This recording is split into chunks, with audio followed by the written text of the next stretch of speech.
আসসালামু আলাইকুম।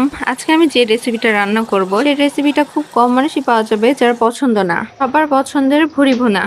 এই জন্য প্রথমে একটি প্যানে তেল গরম করতে দিব।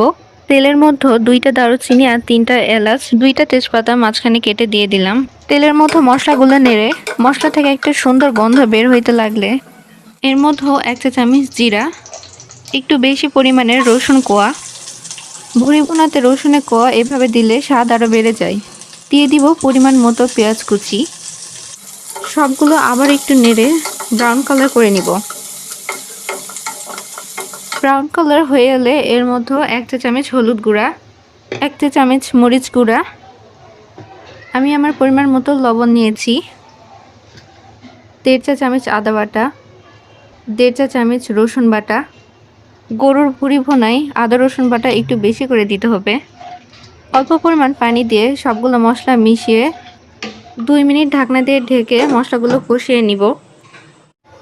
এই তো 2 মিনিট পর মশলা কষানো আমার হয়ে গিয়েছে।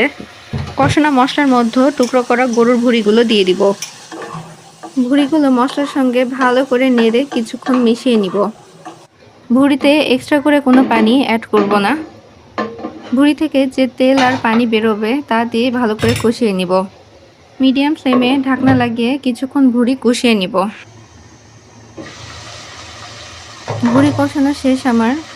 কষানো ভুড়ির মধ্যে টুকরো করে রাখা আলুগুলো দিয়ে দিলাম। সঙ্গে 4-5টা শুকনো মরিচ ফ্লেভারের জন্য দিয়ে দিলাম। সবগুলো ভালোভাবে সেদ্ধ করার জন্য পরিমাণ মতো পানি দিয়ে দিলাম। আপনারা চাইলে এখানে গরম পানিও ব্যবহার করতে পারেন। পানির সঙ্গে সবগুলো মশলা মিশিয়ে নেওয়ার জন্য একটু নেড়ে নিব। ঢাকনা লাগিয়ে চুলা মিডিয়াম ফ্লেমে সেদ্ধ হওয়া পর্যন্ত রেখে দিব। এই তো রেডি মজাদার ভুড়ি ভুনা। ভুড়ি ভুনা এতটাই মজা হয়েছে, অনায়াসে গরম ভাতের সাথে পেট ভরে খাওয়া যায়। এটা পরিষ্কার করতে অনেক কঠিন হলেও খেতে কিন্তু অনেক অনেক মজা।